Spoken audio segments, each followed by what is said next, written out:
The Untold History of American Labor, and it is really a great piece of people's history writing. She's an independent journalist, author, organizer, and has been a regular columnist for, among others, Teen Vogue since 2018. Next to her is Gabrielle Gurley, who is the senior editor at the American Prospect. She writes and edits work on states and cities, transportation and infrastructure, civil rights and climate. Narrow beat, as you can tell. She was awarded the Association for Education in Journalism and Mass Communications 2021 Jean Bird Award for Excellence in Urban Journalism. And right next to me is Rosina Ali. Rosina is a contributing writer at the New York Times Magazine and a journalist based right here who also contributes to the Type Media Center, formerly the Nation Institute. And she writes on, among other things, U.S. foreign policy, the war on terror, you name it. So let's begin where we began. Roll back the clock a few weeks. Gabriel, I'll start with you. What did you have on your mind as you were watching these elections? What were you reporting on, Gabrielle? Well, we can go even back a few more weeks to the Dobbs decision near the end of June. So the decision reversing Roe versus Wade. When the Dobbs decision came down, that pretty much defined my beat. We knew because of the leak to journalists that Roe v. Wade was gone. It was just a matter of when it was coming down. So it came down, and the reaction to the decision was very interesting.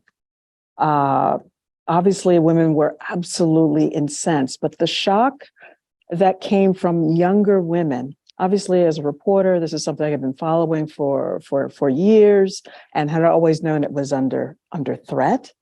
But the shock from younger women who had not been following it as assiduously was a revelation to me as a journalist, that there was a cohort of people who were shook to their core by the Dobbs decision, had no idea this was coming, and had no idea that this was possible in the United States of America today. So that pretty much defined my beat. Because of my beat for the midterms, personally, because of the reaction from young people, I was very conscious of keeping that in the forefront going through the summer.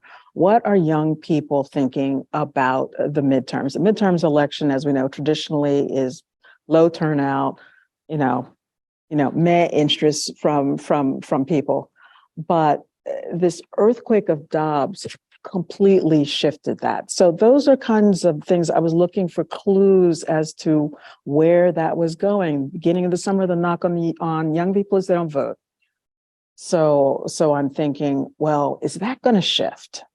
Will the momentum be sustained throughout this summer? This outrage be sustained? And what we saw going through the summer was that, yes, till November 8th, it was unexpectedly for some, unexpectedly for very many observers and forecasters and whatnot, they did not expect that. But I was not surprised that it was able to be sustained because it was such a shock to the system. Let's come back to assumptions that were wrong in other media. Kim, what about you? What were you looking at? What were you reporting on in the weeks and months leading up to the midterm elections? So I'm in sort of a funny position, right? Because I typically try my hardest not to pay any attention to electoral things, because that's the society we live in. Like, my own politics as a human that's not my bag. But as a labor reporter, I don't really get the luxury to just put my head in the sand and pretend that these things don't matter. And especially someone who lives in Pennsylvania, in Philadelphia, really going into this election, in terms of my reporting, I was still focusing on the stories that I've been covering for a while. The Star Garden workers at a strip club in North Hollywood who are unionizing, the 1,000 coal miners on strike in rural Alabama that are they're going to reach their 600th day on strike next week. That's what I've been focusing on in terms of my work. But in terms of being a human, the thing I was most concerned about really was the fact that Philadelphia has been pointed to by Republicans, by Trump specifically, as this kind of a hot spot. It's kind of a shorthand. It's kind of a, oh, we're watching you. We've got an eye on what's going on down there. And that's never a good thing when the GOP has its eye on you, especially in a place like Philly, where people tend to not appreciate things like that. Especially in the past few years, we've had this uptick in violence from like Proud Boys and white nationalists, people like this coming to our city, trying to harm and intimidate our people. I was concerned that going into this election, that things would get dicey, that something would happen with the count, something would happen on the day of, that something would go wrong, and that like my neighbors, people in Philly, would suffer as a result of being forced to be this kind of flashpoint. And of course, the elections in PA, the candidates were so incredibly polarizing and the stakes were so high. I even got my anarchist boyfriend to vote for the first time ever because speaking of the Dobbs decision, things felt very personal to, I think, a lot of people that don't vote, don't pay that much attention to electoral politics in a way that perhaps hadn't felt as pressing in years before, myself included. So it's been a journey. Like all of us, on election night, I was like watching Twitter, refreshing. I was like, who am I? But shout out to the people who did vote in PA against the clowns, because I can still be a person for another couple of years. So keeping an eye on the violence, potential violence, activity by sort of the mob component, focusing on sort of young people, especially young women, how much of their energy kept up in the run up to the election. What about you, Rosina? You also cover in a lot, in addition to the Middle East and the war on terror, Islamophobia here. Was that where you were focused? Yeah, I mean, so I want to go back perhaps a few more months. And last fall, I was covering Rashida Tlaib, who actually has pretty strong support in her district in Detroit and Dearborn, but she was facing a lot of challenges from Democrats. And what I was following was this tension that we have kind of seen rising in the past 2 years, this tension between, centrist Democrats and progressive Democrats, and how that was going to play out in elections, during primaries, during generals, especially in a year when there was a lot of redistricting. And I will admit, I did not expect these results on election night. I thought there would be a red wave. And that's because I don't think the Democrats have been united as they could be. And also because the Biden administration's response to Dobbs was frankly pretty weak. And I did not expect the voters to back Democrats in the way they did. That said, I think that says a lot more about local politics and the failure of fear mongering that has worked over the past 20 years. It's worked effectively, but it didn't do that well this time. I'm kind of hearing from you that possibly Democratic leaders were more fear-mongered than actual voters. Yes. Yes. I mean, particularly around candidates like Rashida Tlaib, or in Pennsylvania, Summer Lee, people that were really targeted. And those two examples, because of their position on Israel-Palestine, they faced a lot of pushback and money from AIPAC. And I think there was a leadership anxiety around some of these candidates that you pointed to. On election day, what did you hear? What were you watching? Well, I was watching the Fetterman race. I was also watching the New York governor's race because that was actually tighter than we expected it to be here in New York. And that was a bit frightening, frankly. I was pleasantly surprised on all fronts. And one of the things that did surprise me, just going back to the fear-mongering bit, is the fear-mongering on the part of the GOP, talking about crime, talking about this invasion from the South. It's these talking points that have worked in the past, but failed to do so this time. And I think that speaks to a larger desire to envision something better in America. Voters want a different vision for what America can be. And I think that's what is going to make the next 2 years even more exciting. And as you alluded to, Gabrielle, in the lead up to the election, you did have a lot of, again, Democratic leaders, but also politicos and pundits saying, I don't know, this Dobbs decision was a long time ago. Energy is flagged. Young people don't show up. Maybe the Dems should have focused more squarely on the economy. And I always thought, well, how is that different than your own physical autonomy? But it was presented as a divide. What happened?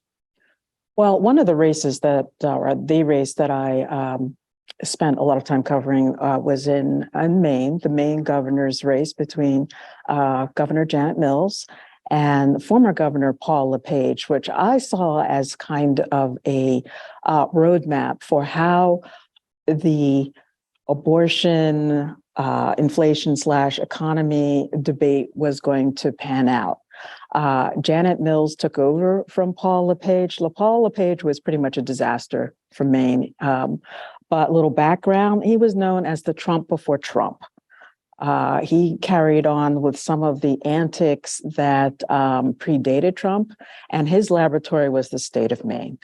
He insulted people right and left. He went through a number of education commissioners. He decimated their healthcare system with a lot of very bizarre regulations. So when Janet Mills came in, she cleaned house. She straightened out the healthcare sector, the education sector. She was hit by COVID pretty quickly afterwards. She distributed relief checks, and basically on a number of kind of key metrics for Maine residents, calm things down. Paul LePage decides he's going to come back from retirement in Florida, where he had fled to after he left, and upset things. He wasn't really capable of dealing with the abortion question. And we saw that in Maine. There were 5 debates. He flubbed an abortion question on viability.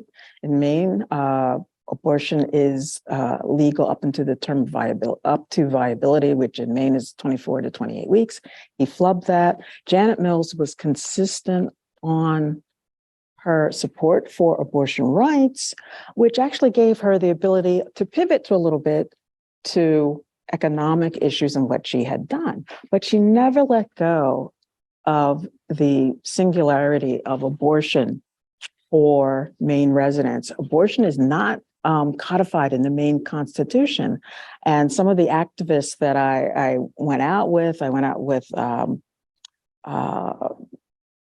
abortion rights activists canvassing in a couple of different places in Maine. People weren't aware of that. They thought abortion was safe in Maine. So it was interesting to see that even people said, yes, I'm worried about the economy, or yes, in Maine, I'm worrying about the price of home heating oil in the winter, which is always a concern. It was always came back to abortion. From men, from women, from younger women, it always came back. I'm concerned about climate. I heard quite a bit about climate in Maine for a lot of obvious reasons, where it's situated in the Northeast coast, but everything came back to abortion. And LePage just didn't have a good answer. However, pundits thought in Maine, they thought he was going to do well because of his very strong base of support amongst the GOP. Mills trounced him. And I took from that the centrality of abortion as the issue, particularly in a place where it was not protected well protected as it could be. I just have to ask, why do you think so many pundits got it so wrong? I think there's sometimes an inability to appreciate the voters can do more than one thing at a time. I think because we live in a society without a secure safety net, I think the economy and prices and uncertainty is always in the background of whatever conversation you're having in the US. Economic insecurity is kind of fundamental to our existence in the United States, because we don't have anything to fall back on if we fall out of our professional situations.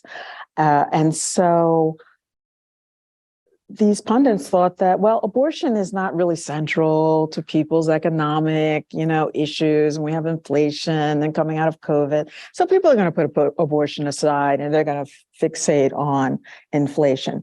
What governors did, for example, is like somebody like Janet Mills did, was very astute in Maine. She said, I'm a governor. This is what I can do for you on the economy. But we have these I can send you relief checks, but I can't do anything about the war in Ukraine. I can't do anything about OPEC. I can't do anything about production in China. And so she kind of laid it out, frankly, that at least on a state level, there were limits to what a governor can do. And so I think those are the things that some pundits and some forecasters just miss. And frankly, they miss the heat that was coming out of the abortion debate. I mean, I'm still struck by how obscure it seemed to people that the having to carry a pregnancy to term against your will has an impact on your economy. It is an economy question. I mean, coming to you, Kim, and you talked about the personal and the political and how these are all wrapped up. We're talking a lot about in this discussion or this panel, we want to talk about the impact on working class people specifically. What did you see on election day related to that? There were a bunch of ballot initiatives, some wins, some losses. Surprises? I had such an eventful election day myself, and I started in Pennsylvania and ended up in Alabama. There you go. And I started out trying to vote for the third time because I'd initially sent in a mail-in ballot, and the GOP legislators in Pennsylvania, they'd been messing around with mail-in voting ever since the last election, and they'd recently passed something basically made it tougher for mail-in ballots to be accepted. There's a small issue like the date was wrong, you didn't sign it right, didn't count. And so the day before I was going to fly to Alabama, I got a call, hey, your vote's not going to count, you did it wrong. I was like, I don't know about all that, but I went down to City Hall and there was this massive line of other people who had gotten the same call. They're trying to cure their ballot by fixing the signature. It was actually a last-minute lawsuit, I think. Yeah, it was a whole thing. And I got in line an hour before it was supposed to close, and a bunch of cops showed up and kicked us all out because they said, oh, well, it's closing. You won't make it in. Get out of here. And I was like, oh, no vote for me, I guess. And then woke up the next day and I had 15 minutes before I had to leave for my flight. And I was like, all right, third time lucky. Went to library, provisional ballot. I did the thing. A reluctant voter tried 3 times. That's how much of a big deal it felt like in Pennsylvania. And I ended up my day at a bar with a bunch of Western PA coal miners who had traveled down to Alabama to support the strikers in Brookwood. It kind of sounds like the beginning of one of those like Trump diner stores, right? Like I was in a bar in the county with a bunch of coal miners talking about politics, but I was. And of course, that night being that night, I asked them, well, what do you guys think of Fetterman? What do you guys think about what's going on? And it was kind of even split. Like some of the guys were like, well, I'm Republican. I don't like this. I don't like that. And others were like, oh, well, I mean, he's pro-union. Like the other guy's a clown. Like it was just a very real kind of survey of like what people in his area felt. And the union, the UMWA, United Mine Workers of America, had endorsed him and had sent out, through communications, kind of like a recommendation to the members, like, hey, we think you should vote for this guy. He's the only one talking about unions, the union way of life, protecting your rights to organize, protecting you as union members. And their membership is all over the place, but it's pretty conservative in a lot of ways. So the fact that he focused so much on unions and on workers in a way that didn't seem, at least I think it came across pretty authentic and genuine. And I mean, his opponent didn't say anything. That he got endorsed by some cop unions, and that doesn't even count. So I just think it really went to show that it really matters. Like unions don't get as much attention as certain other issues because they impact, because a smaller percentage of the population are part of them now, but it matters to people that have a union, that have fought for their union. They want their elected officials to care and show they understand and show that they'll stand up for it. I mean, we saw in Illinois, they just voted into the state constitution. The right to organize is now enshrined in their constitution. And meanwhile, in Tennessee, right to work for less, which is, right to work is a terrible tagline, but basically that the unions are now weakened and the labor movement is now kind of knocked on the back foot in Tennessee because this was enshrined in their constitution. Just seeing the differences And knowing how that's going to impact workers and knowing how, a state like Tennessee and a state like Illinois, economically, they're not in the same bracket. And a lot of that comes down to organizing, to union rights, to all of that. Like there was all of these ballot initiatives that came out that night after I was like, oh, okay, Fetterman's in, we're good. Like just seeing what was happening in those 5 states. It was Oregon, Alabama, Tennessee, Vermont, and one other one, Louisiana, had 4 of the 5 had passed ballot initiatives, essentially removing prison slavery from their constitutions in language, if not in actuality, because we have a lot farther to go to deal with that particular issue in this country. And in Louisiana, it got voted down because the people who had initially advocated for that realized or decided, well, it doesn't go far enough. And so they told everyone, actually, don't vote for this. And the headlines were wild. It's like, oh, Louisiana declines to outlaw slavery. It's like, well, a little more complicated than that. In the prison labor world, everything's connected. And it was interesting seeing that become a big story too, or at least I saw it as a big story. Like, oh, we're talking about this, especially on the heels of the massive prison strike in Alabama. Like anything that pulls more consciousness and awareness of what's happening to incarcerated workers, to people trapped in these institutions in a labor context, I think is a good thing. You pick up a really good example of where public education is so important.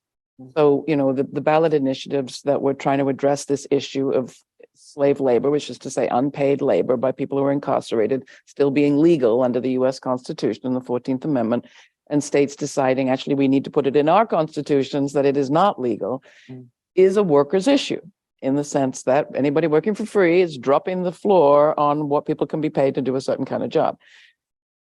It's complex, though. And if you haven't been educated, or even some of the ballot initiatives having to do with the minimum wage in Nebraska, in Nevada, I think, there were quite complex ballot initiatives around minimum wages. I guess one question I have for all of you is, who do you think is doing that education of workers? Like, are unions doing more than just the endorsement at the end of the day or before the primaries? Is there a process of education that is happening? And if so, where is it happening? Yeah, I'm like raring to go over here. So it differs. It differs by union. And then the AFL-CIO, like they do a little bit. They send out emails and they're in contact with locals. Like they do what they do, but specific unions put in a lot more effort than others. Like Unite Here, for example, they basically won Nevada and maybe PA.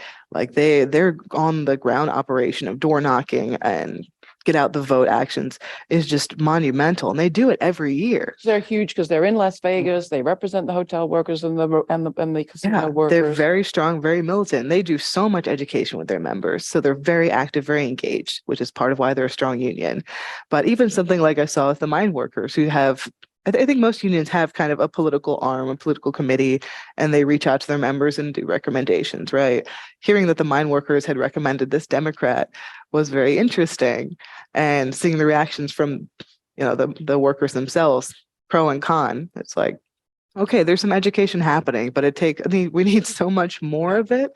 Like I think labor education among union members needs to be a billion times more intense than it is. Knowing our own history is the only way we're going to get anywhere close to the future we actually deserve. And honestly, spreading out that labor history throughout the whole country so people know what happened, who did it, who was left out, who we can thank for things like the weekend, or for some people, the 8-hour workday, right? Am I hearing a pitch for having a fight like hell and untold assigning all labor unions, to all their members? Oh, it's going to get banned before that. Gabrielle, coming to you. Same question around worker education. It was huge to the 2008 election of Barack Obama that unions educated their workers. Were unions, for example, doing education around the impact of Dobbs, which also differed state to state, because what it did was throw it back to the states? What I found as far as education was done more with the reproductive rights community. I can't say that in the reporting that I was doing, I'm not saying that there wasn't, that education was not going on, but it was really the reproductive rights, the various groups, civil rights groups, who stepped up on the education front as far as abortion is concerned. I don't know if you, if you saw more education on abortion, but I did not see that specifically. It was really the reproductive rights folks and youth groups, college democratic groups who were doing the education on those fronts. You would think bodily autonomy would be a labor issue, a worker issue. It is. I mean, Yeah. you're right. I think it's more like, I don't think it was necessarily unions as entities that were like, we're going to talk to our workers about reproductive rights. I think it was people in the labor community who were also involved in other types of organizing. Like I think about an event I did in Louisville, Kentucky, which is sponsored by Surge, showing up for racial justice, and unions, and a bunch of just different progressive lefty groups. And there was a whole table about, I think it was amendment number 2, the one that I'm sorry, yeah, in Kentucky, that got voted down, about keeping abortion rights. They like not enshrining the opposite in this constitution, you know what I mean?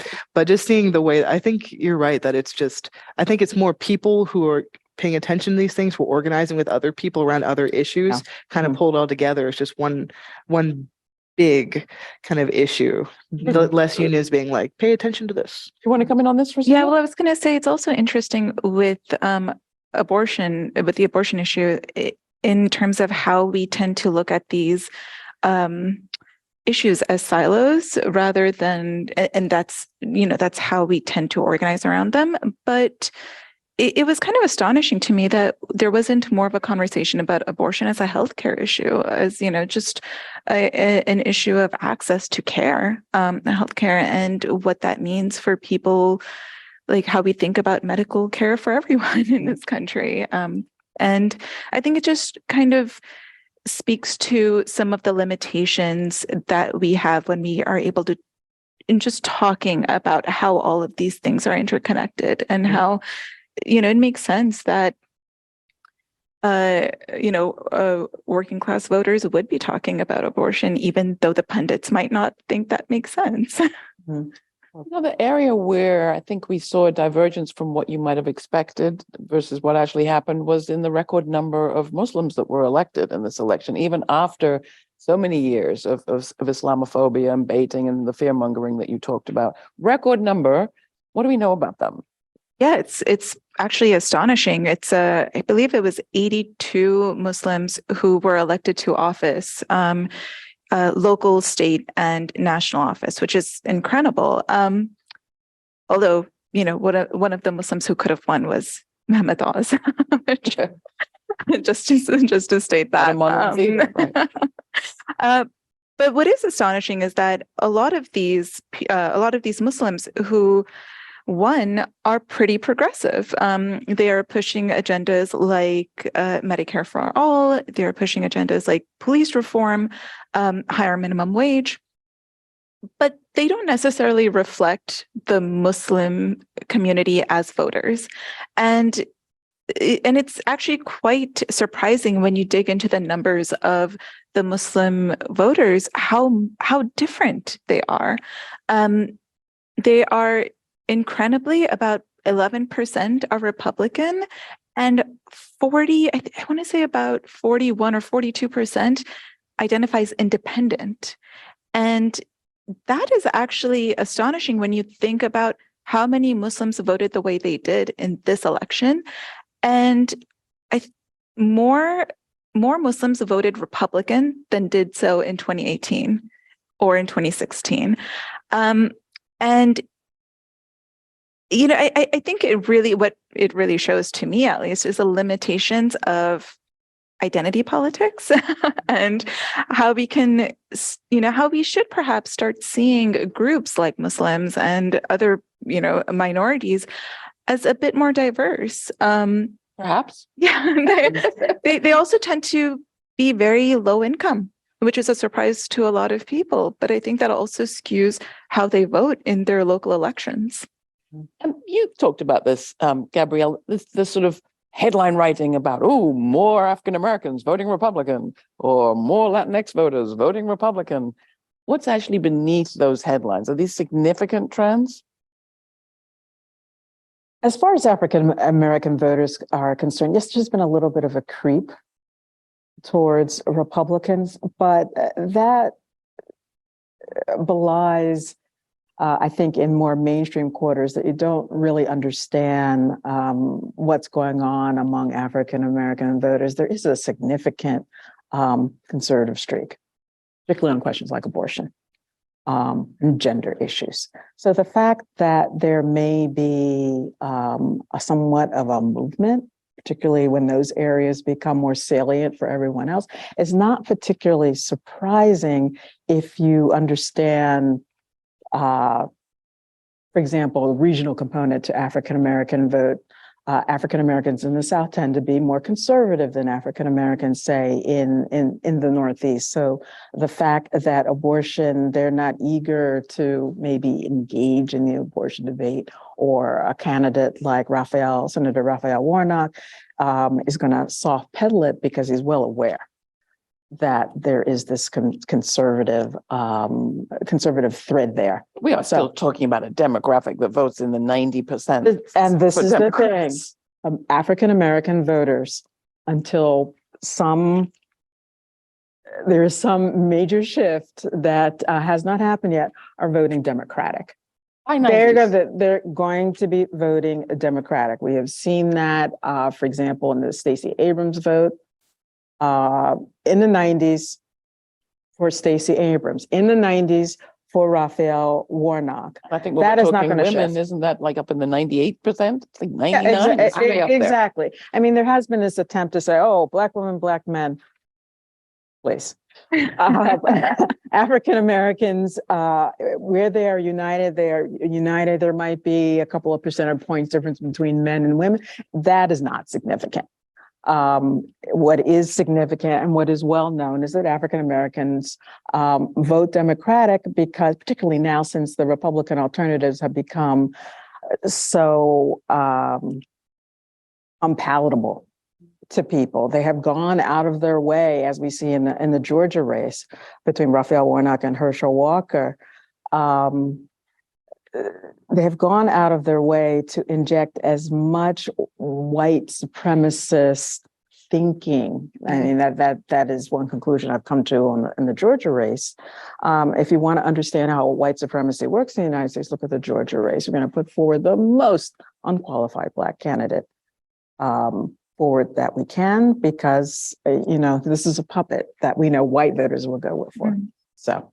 There's a couple of things that I want us to get to before we bring on questions, but don't forget, folks, you can ask questions and we will take them and I will pose them to my best of my ability. A couple of things I want us to talk about. One is, where are we now? And we haven't talked about Latinx voters, but I would love if anybody wants to weigh in on this question of just what trends we saw there and why mainstream media is still a little oblivious to an enormous and growing voting bloc that is not monolithic either.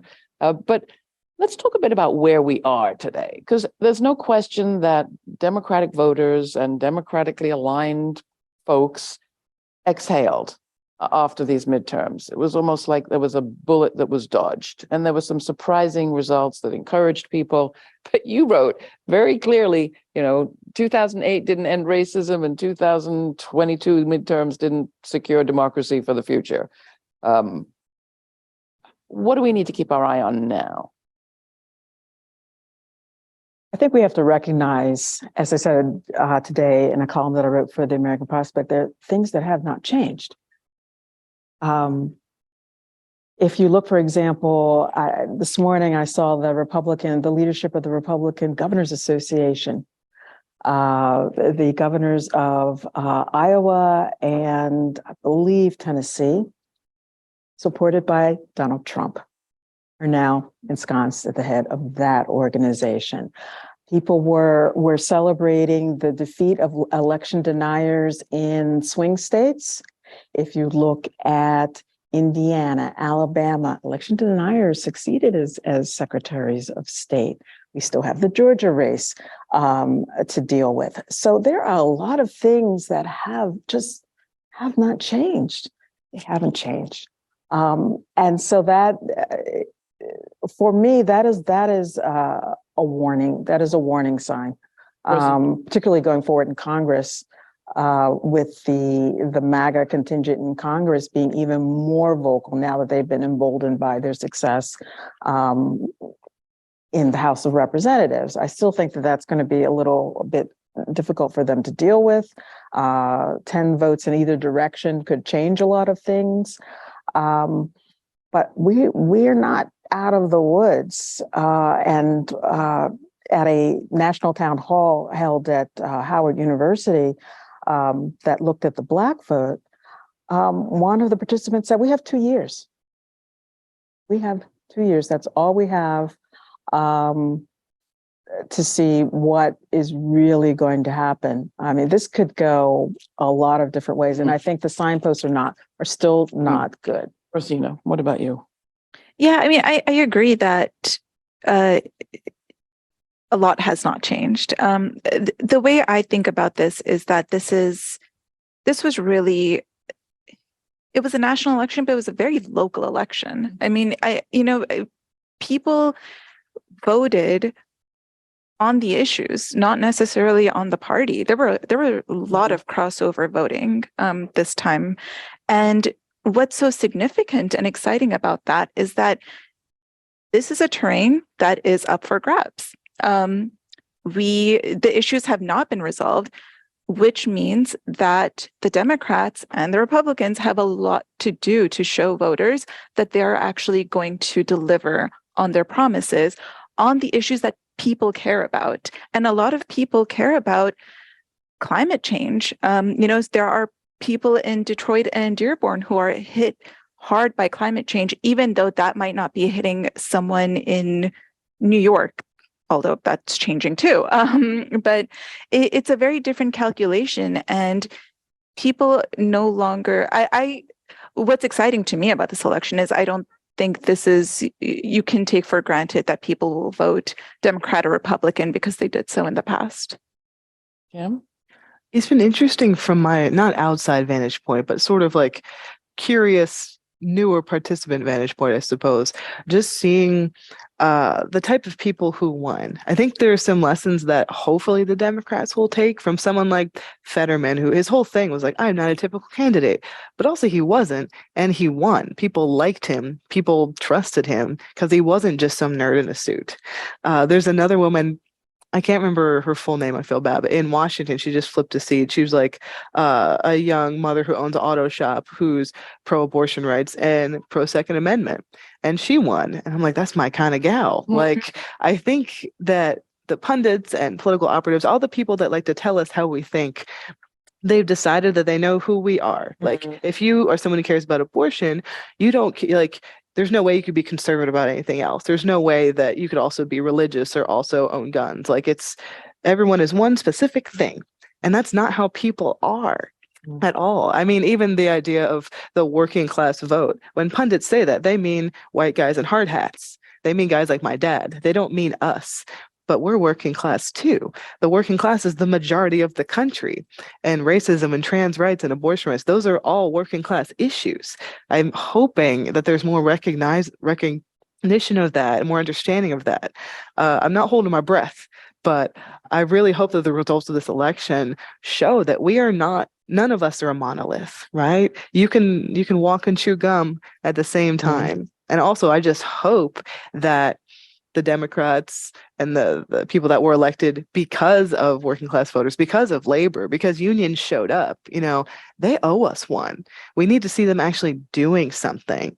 You can do as many photo ops as you want in front of a bunch of people with union shirts, but what's in it for us? We're at this incredibly invigorated, energizing moment in labor where people want to organize. The younger generation is getting involved, really desperately grasping on to the idea that collective action might actually save us. Do not squander this moment. Don't let us down again.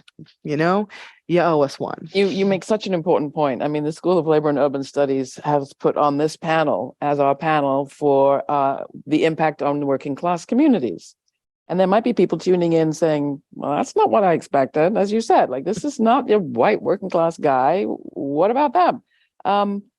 Talk a bit more, each of you, about what the future, what we need to be doing differently, particularly as journalists, especially as covering this concept of the white working class voter, which maybe we could just assign that whole phrase to history and talk, as you just did, about the working class and all the incredibly diverse issues that converge in working class lives in their communities. Yeah, I'm so glad you brought this up because I really dislike how the term working class voter is used now. It's very skewed towards a very narrow swath of the population. And that's because we tend to define the working class as someone without a college degree, which does not capture reality at all today. More people hold credit card debt, medical debt, student loan debt. College actually increases the wealth gap between Black and white Americans. We have more and more people who are considered working class, even if they do have a college degree. And it's astonishing to me that no matter how sophisticated pollsters have become, they have failed to capture this very basic reality of American people. And therefore, I think that's why they keep getting it wrong every time. And it's also, I think once we actually open up the definition of what a working class voter is, we can then actually look to, voting trends among Muslims, among Latinx people, among Black Americans, and understand, well, why are people voting the way they are? Part of the problem is the journalistic elites, particularly in Washington, who kind of drive the journalism, they're talking to each other. They're talking to their contacts on the Hill. They're talking to strategists, independent campaign strategists, but strategists nonetheless. They're talking to pollsters. They're not actually doing the heavy lifting of going out into the field and doing the field reporting and talking to actual working class people. Sure, there are reporters who actually go out and do that work. But for the elites, for the editors, for the people who decide what's going to be covered, they're not doing that. So if you're talking to each other, you're basically reinforcing this narrative again and again and again, and you get what we saw. You get this shock. Oh my God, abortion, it wasn't really economy, it was abortion, because they have embraced what they're hearing from their counterparts on campaigns, on the Hill. I mean, the resources get dedicated at the very top of the party level when there's this discussion about what happened to the white working class voter. And this has been true since Trump entered the field, but certainly even preceded him. And it was true again to some extent this election. I saw a piece coming out of the New York Times, coming out of the Pennsylvania race, saying John Fetterman's success over Mehmet Oz was because he managed to appeal to the white working class voter. And I thought, oh no, I can hear the millions of dollars going into the pursuit of that white whale of the Democratic Party. And journalism follows. Doesn't have to, though. Did you want to say, and Roisin, I want you to come back. Did you want to say something quick? Well, I was just going to say very quickly, the funny thing about that Fetterman thing is that more people who made less than $50,000 voted for Fetterman than those without college degrees. So it's just a skewed analysis. Yeah, I think I would love that if the media, pundits, the elites, whoever is writing these headlines would just say what they mean. If you mean white working class voters, say that. If you mean poor people, say that. I mean, white you don't got to call men. us rednecks, but you can spell out what you mean. Yeah. Like the people that are writing headlines and making these decisions, the only working class person they probably interact with is their Uber driver or their delivery person. They live in these weird little bubbles where they're right. They know everything, whatever. I'm not going to get into that whole spiel, but I think that the people making these decisions are so allergic to even the tiniest hint of Marxism, and they can't understand that, to be a worker, to be working class, that's about your relationship to the means of production. And by that very simple definition, those of us who sell our labor for someone else's profit, we're working class. Starbucks workers on strike down the block right now, they're working class. The HarperCollins workers on strike right now, they're working class. The new school adjuncts on strike right now, they're working class. And the coal miners in Tuscaloosa County, Alabama on strike right now, they're working class. It's such a broader group and broader definition that I would love to see people that like to opine about working class people just say what they actually mean, and also get out and talk to someone normal, because it does not surprise me that working class voters showed up for abortion rights and for the idea of democracy and for all these other things, because we're just people. People exist in the gray areas. People are not just one thing. Even if they do go to job, even if they didn't finish college, you can't just assume you know someone by looking at their resume. That's where they fall flat. They think they know us, and it's become very clear that they don't, and they better figure it out. Contradictions, as you put them, are, endless. Because if we were really talking economics, then we would find, queer and trans people of color, especially women of color and young people, at the top of the priority list of poor folks to go after. This would be part of our picture of who the working class are. But so they're far, not. we're not there. We're not there. All right, we have a lot of questions Mm. from folks who have been watching online. So thank you for your questions, everybody. I'm not pre-reading these. So Gabrielle, thank you so much for bringing them along. James asked, in some elections, the results were as close as less than 10,000 votes.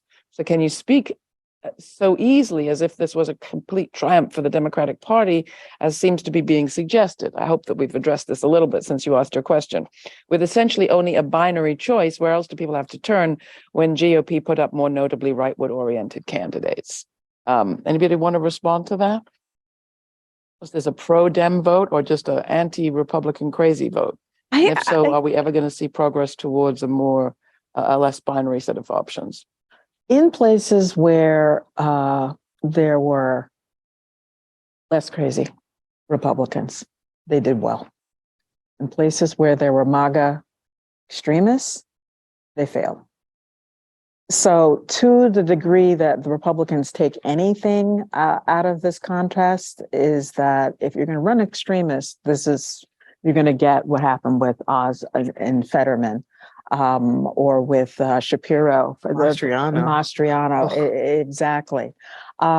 It's what you were saying earlier. It's very localized, so it's really hard to kind of draw neat distinctions of what the Democratic future is. It really depends on the candidates that we're talking about. Anybody else want to weigh in on that? I know a lot of people that voted not for the Republican. Not necessarily. I loved it. I mean, we lucked out in PA with Fetterman because he is a candidate people actually liked and had enthusiasm for. But that's not always the case, especially when less atypical Democrats run. I think a lot of it is nose holding, like, well, it's either this sort of normal person I don't really have feelings about or a maniac. I think if the Democrats ran people that people liked and had real policies and had a little bit of backbone, maybe people would vote for them. And again, our coverage does, just to opine for a second, our coverage does, as journalists, tend to focus on the top of the ticket. Mhm. There's a whole lot more going on in a state like Pennsylvania, for example, or Florida, or Texas, but across the Northeast for sure, where you saw Working Families Party candidates, some of them with, as Summer Lee in Pennsylvania had DSA, Democratic Socialist of America history. That had been her identity early on in her career. They're doing the movement building and the organizing. And I know we think about power and votes trickling from the top down, but I often want to see more journalism about the degree to which the excitement around candidates who may have been third-party candidates, or maybe outside of that binary set of options, who maybe Summer Lee ran against the Democratic Party in her county when she ran for the primary. To what extent does that enthusiasm percolate up? Well, I was going to say that I don't actually see this election as a victory for the Democrats, as you guys were saying, but also I see this as a victory for the movements that have been building over the last decade. And I think it's pretty remarkable that a lot of the Democrats who did won even with platforms of defund the police or reform the police, which, the Democratic leadership was hesitant to back. And I think that goes to a lot of movement building over the years and just shifting the conversation. We have a question here about young voters. Can the panelists speak to the specifics of young voters? Did they in fact vote in large numbers, contrary to many polls in the run-up to November 8th? My assumption is that the answer to that is yes, but I don't actually know. Does anybody know? Young voters are very instrumental in Pennsylvania in the Fetterman vote. 70% of young voters went for Fetterman. And young, we're talking 18 to 29. Also in the Wisconsin governor's race, also for Warnock in Georgia, were instrumental in those contests. I think nationwide, 30% of young voters 18 to 29 voted. Now, 30% doesn't sound great, but for young voters, it's a significant number. I think we're going to see more of that. I would actually point, if you want to look at the power of the youth vote, getting away from the statistics for a moment, if you look at the victory of Maxwell Frost in Florida, in the 10th congressional district, the first Gen Z candidate. 5 years old. 25. And that says a lot about what's going to happen going forward. They're motivated by different things from their parents and their grandparents. He particularly spoke about his reaction to Newtown, the Newtown school shooting, as the thing that got him interested in politics. And I think that's what you're going to see. You're going to see more of that, particularly on issues like gun violence. I mean, the gun violence story, I would encourage people, if you're interested in that, and the question of the campaigns for criminal justice reform and the degree to which candidates advocating reform did or didn't succeed in this election. I would encourage you to check out the Laura Flanders show. We just did a whole episode on that. You can find it at lauraflanders.org. But it's a mixed bag, but it was true generally that the baiting, the fear baiting that many of the conservative candidates, the Republican candidates were relying on didn't work. Didn't work. They had no answers. They had no Don't program. have the alternative. They have no alternative. Democratic candidates, gun control. What do you have? You tell us that the crime is high. We know this. What are you going to do? And it's even higher in red areas. So you are not on a good case there. We've got a question here about the abortion vote, but I think we've covered that quite extensively. This is an interesting one from Hugh McGuire. Democracy doesn't work for working class people. It requires time, energy, money, things the working class people don't have. All laws and influence are on the side of the wealthy and management. Progressives supported all the downsizing, outsourcing, advances in technology, and decline in labor unions over the last 60 years. Do you see anything on the horizon to reverse that trend? Do you see anything on the horizon to change this trend for a lower need for a large labor force? Are you following this? So this question of democracy requiring a whole lot of things that working class people don't have. Progressive candidates even supporting many of the initiatives that have led to downsizing, outsourcing, and so on. Is this all just going to happen? I guess is his question, or yes, his question. Is it inevitable that we're going to see a decline not only in the influence of working class people, but in their numbers as the labor force shrinks? Meaning, I think in this case, probably means union members. I mean, I think this is where you look outside of the electoral arena, right? Like the person is totally right. Like the people in power don't care about us, generally speaking and practically speaking, unless they want us to vote for him. I mean, that's just how it is. That's capitalism. That's the American economy. That's the hell world we've constructed for ourselves. But this is why I spend so much time paying attention to more movement-based organizing towards building unions, whether it's you get involved with a more traditionally structured union, or you form an independent union, you go with the IWW. I have so much faith in the labor movement, and I have zero faith in the US government. But honestly, I feel like at this point we need to organize around the whole electoral arena, because I don't know how to fix that part. I would prefer to see it all get burned down and build something better. But I'm not in charge, which is, I suppose, a good thing if that's for some people. All that to say, I think, like we've seen with the reproductive rights organizing and criminal justice reform and the prison abolitionists that were pushing these constitutional changes in those states, like we can just kind of ignore some of that stuff and organize our own communities, our own workplaces, our own blocks. Because I don't know how you fix that mess, but you can actually change things in your community, in your workplace, in your family. I think looking at it in a more local sense and a smaller sense, building the world that you want to see, one union contract or meeting or, tree at a time. It's a smaller view, I think, but I don't know how to fix democracy, but I do know my neighbor's name, and I know that they will help me if I need it. And that's, I think, where we need to start. Beautiful. Rosina? Yeah, I completely agree. And it's kind of hard to follow Kim after that.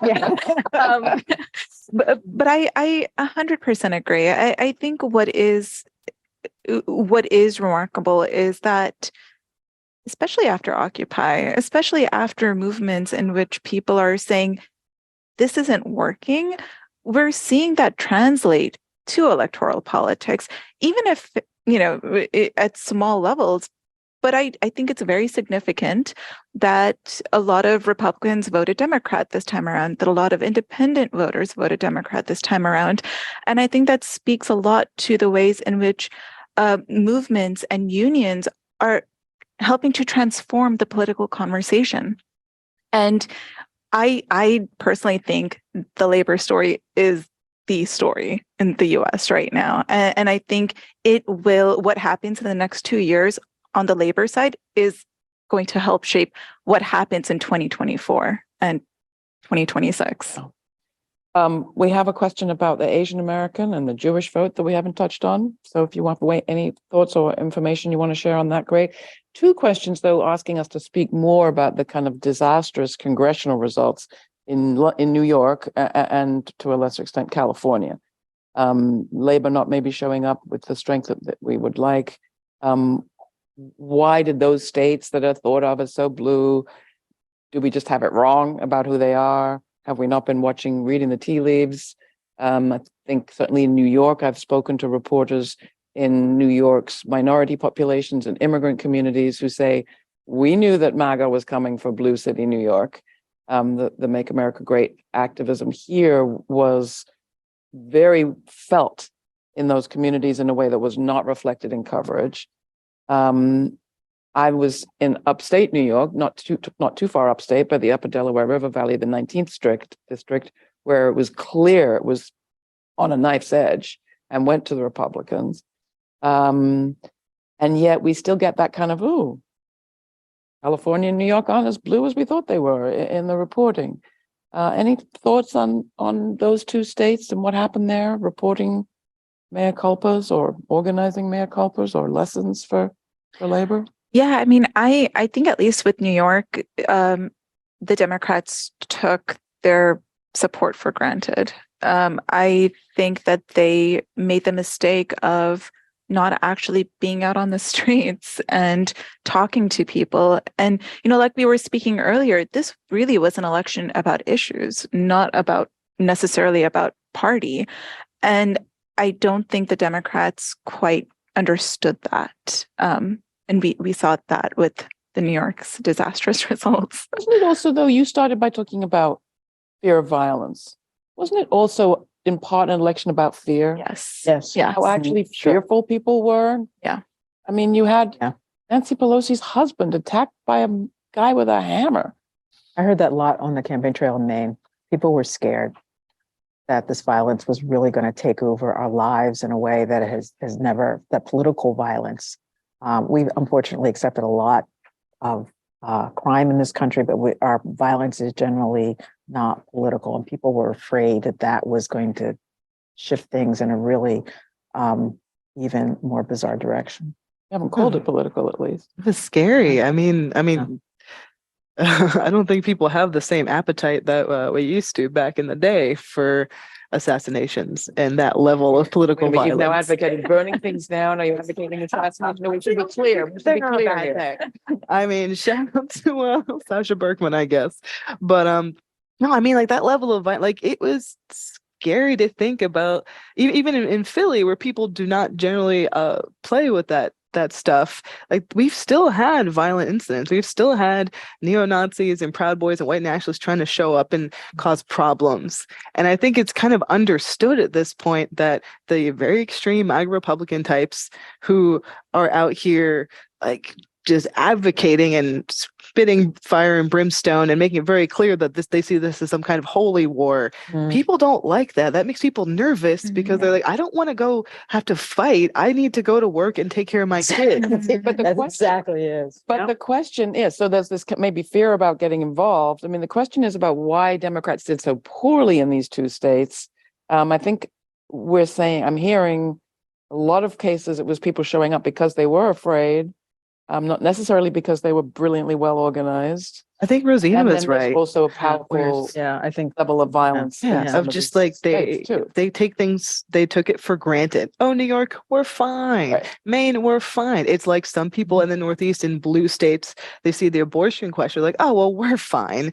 Nah, you're not. Like Right. if the Republicans had swept everything, none of us would be safe. That was one of the strongest points in Kathy Hochul's debate, where she said the only reason things didn't change in New York is because I was governor and you weren't. Yeah. And it's Right. like just being that, having your finger in the dam, like that's not a great position for anyone to be in. But what happens when you pull it out? That's what people are afraid of. But I guess it goes to, are we underestimating the level of support for some of the violent tendencies that we've all referred to in passing, that maybe the fear of them got folks out this election, but I don't believe they're going away. And the one trend that we're seeing now is this kind of anointing of Governor DeSantis from Florida as the alternative, the better alternative to Donald Trump. Worse.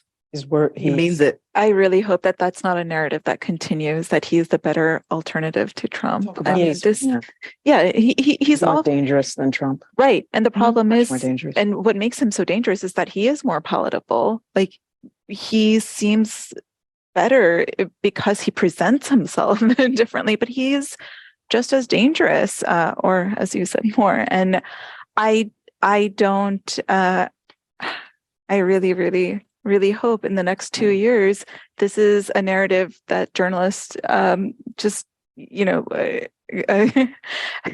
excise, that DeSantis is. What do we need somehow- to know about Ron DeSantis? Ron DeSantis has a very good command of the administrative state. He knows how to make government work. Trump was completely incompetent, as we all know. We don't need to review. DeSantis knows how to get things done, and he knows what strings to pull and knows what people to push and what people to push out. That's exactly what he's done in Florida. And he'll just he would bring that to the country should he ever get near the levels of power in Washington. That is why he is so dangerous. Anything you would add to that, Kim? Just listen to her. Honestly, everyone watching just listens to them. 'Cause it's- I don't see how DeSantis flies nationwide, though. That's the thing. I guess the best hope is that they just Trump and DeSantis just destroy each other in the primary, and everyone gets so sick of it. They're like, oh, we'll just vote for whatever Democrat. I guess, best case scenario. I don't know. I mean, DeSantis is the person who got migrants out of Texas and put them on planes.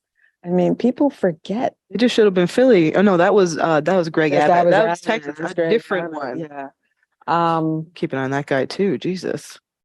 It's frightening. DeSantis is really frightening. He's kind of the logical extension of Trump. Trump was incompetent. Let's get rid of the incompetence and get somebody who knows what he's doing. And that person right now, today, is Ron DeSantis. He's not better in any appreciably good way. And his wife is a very clever political operative. Oh, She's trying to be they're trying to position themselves as the new, like the MAGA Camelot. Like she's not like the ice cold Melania mess. Like she's like warm. I read a profile of her recently. I was like, oh, she's scary because she's smart too. She's Yes. trying to be like the far right Michelle, and nobody needs that either. If Donald Trump offered a sort of warm place for, paramilitary organizations like the Oath Keepers and the Proud Boys, what do we know about DeSantis's relationship with those organizations? Those organizations specifically cannot speak to, but he's set up election police. He's set up an election police force. He's arrested former felons who want to exercise their right to vote. I mean, the evidence is already there.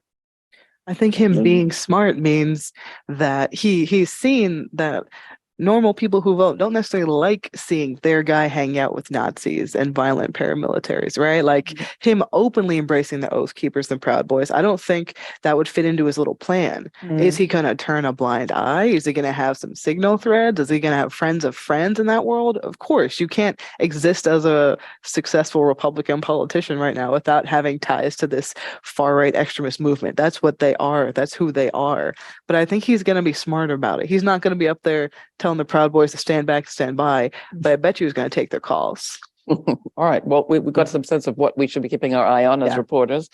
The title of today's discussion was the likely aftermath of the 2020 midterms on working class communities. 2022.